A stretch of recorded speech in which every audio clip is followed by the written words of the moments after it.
I studied 200 long-term renters, over 300 inquiries, and over 104 bookings. I also looked at RV park prices, private property reviews, and actual RV specs because I want to answer one question.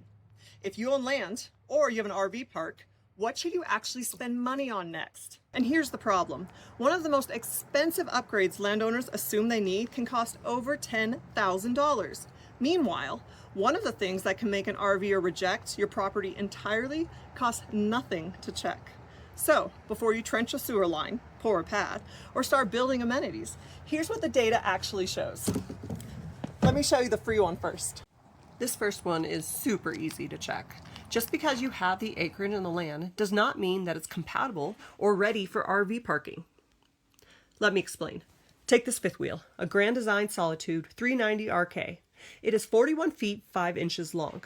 Driving down the road, it's about 8 feet 5 inches wide. Park it and open the slides, now it's 14 feet 6 inches wide. Plenty of room, right? Not necessarily.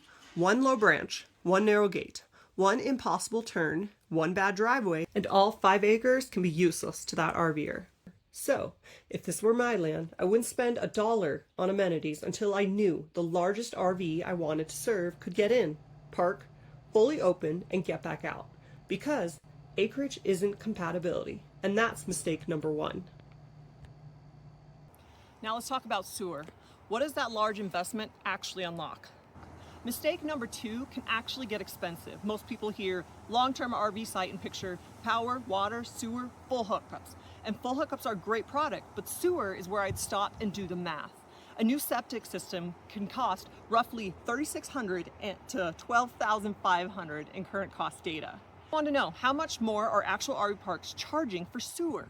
We found 5 RV parks where we could compare water and electric sites against full hookup sites at the same property. The difference was roughly 5 to 16% more per month. So at this one park, sewer added about $50, at another $55, at another $225.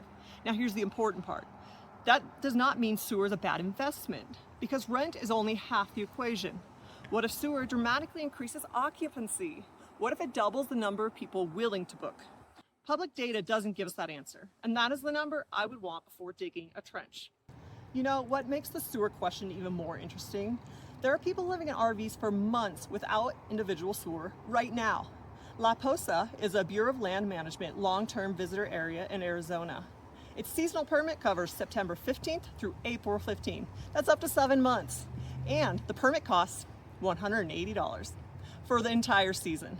These RVers aren't sitting on individual full hookup sites. They use centralized water, dump facilities, and trash. Now, public land at $180 for 7 months is absolutely not comparable to a private rental business.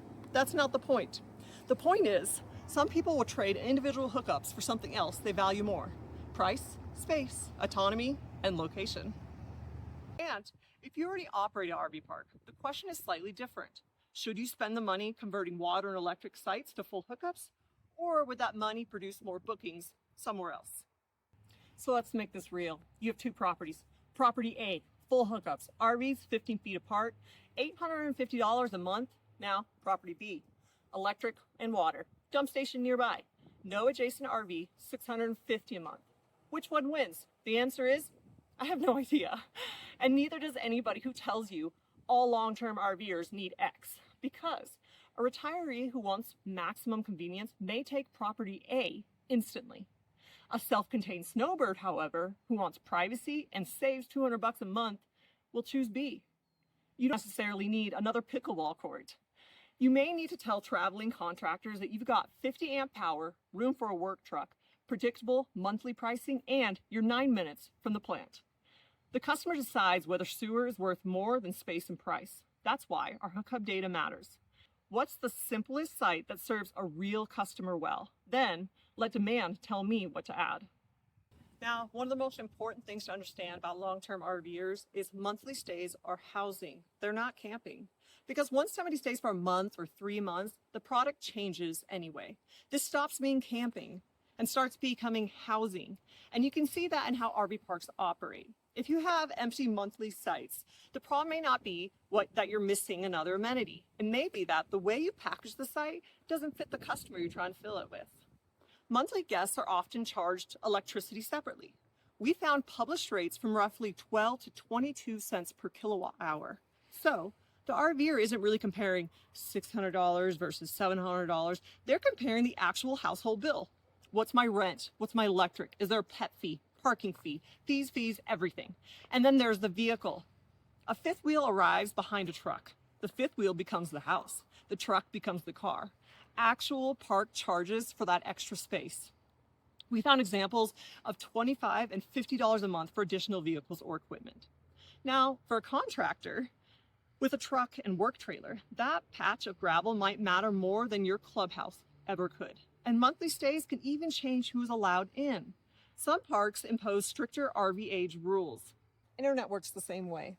The 2025 RV owner research found 22% of RV owner households contain someone who works remotely. Of those households, 54% said someone had actually worked from the RV. Now, for that customer, internet can be a hard requirement. But here's the weird part. They may not need your Wi-Fi. They may use cellular, Starlink, multiple connections. So let's do another comparison. We got property A, fast, hot Wi-Fi, weak cell signal, heavy tree cover. Property B, no host Wi-Fi, strong Verizon and T-Mobile, clear Starlink sky. If I'm a remote worker with my own Starlink setup, I might actually prefer B, which means one of the property's most useful technology amenities is literally empty sky.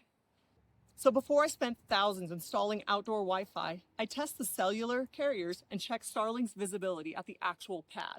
Again, this is cheap information before expensive construction. And here's another interesting one. Stop trying to compete. So let's say you're a private landowner or an RV park owner. You don't need to compete with one another. A landowner looks at a big RV resort and thinks, I can't compete with that. Full hookups, laundry, staff, security, bathhouse, pool, etc. And honestly, if that's the product your customer wants, you probably shouldn't try to beat them at it. But RV park owners can make the opposite mistake too. If you have empty monthly sites, the answer isn't automatically another amenity. Now, both owners should be asking the same question. What do I have that is unusually valuable to a specific customer?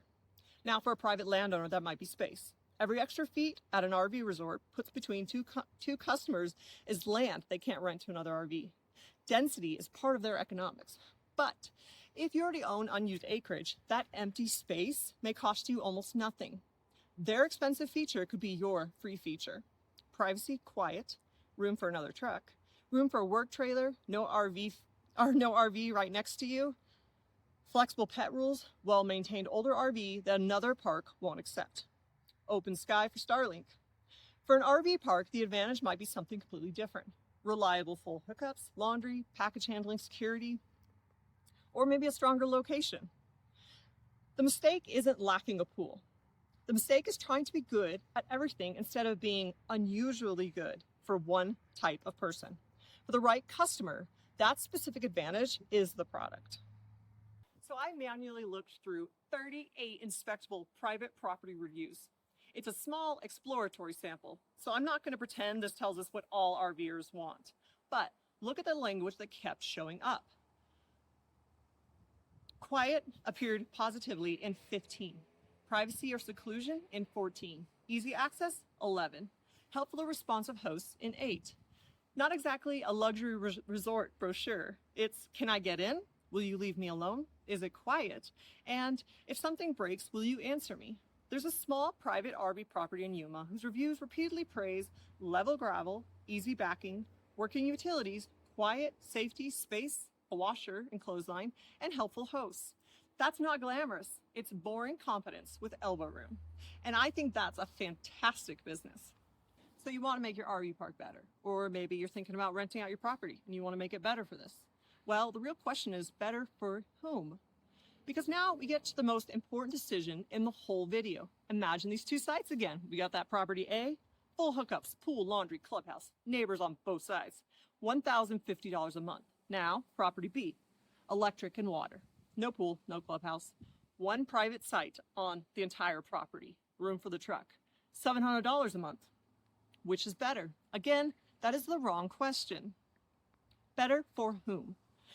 A retiree who wants activities, friends, predictable infrastructure? They may choose property A every time, and they probably should. A contractor who needs a place 12 minutes per project, room for his truck, and somewhere quiet to sleep? Property B might crush it. A remote worker, maybe B wins if the internet setup works. That's why I no longer think the right question is, do long-term RVers want? There isn't one long-term RVer. So take a look at our hookup data. 55% of long-term demand came from temporary work assignments. That's construction workers. 35% from remote workers. That's those software engineers or somebody who can just work on their computer.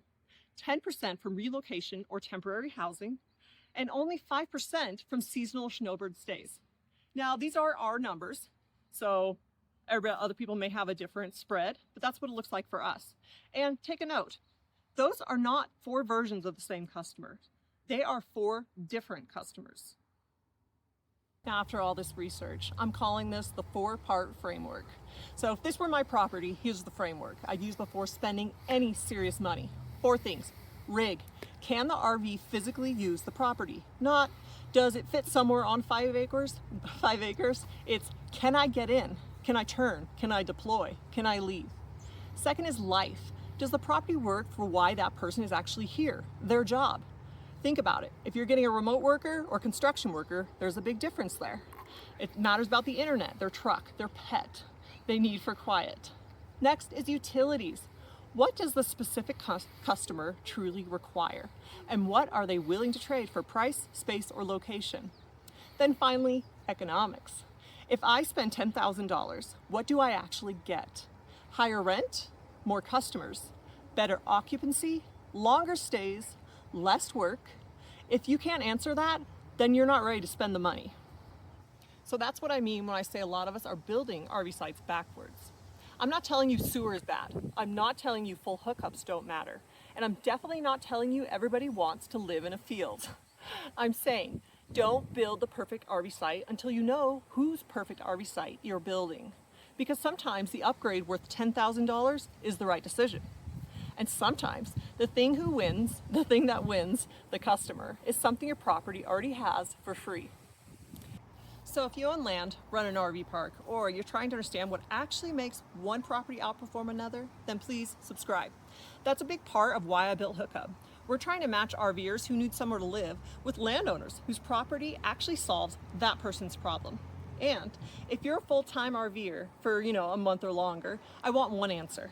What made you immediately reject a property? Not something you mildly disliked. I mean something that made you say, no, I'm not living there. Put it in the comments, because that answer might save a landowner thousands of dollars.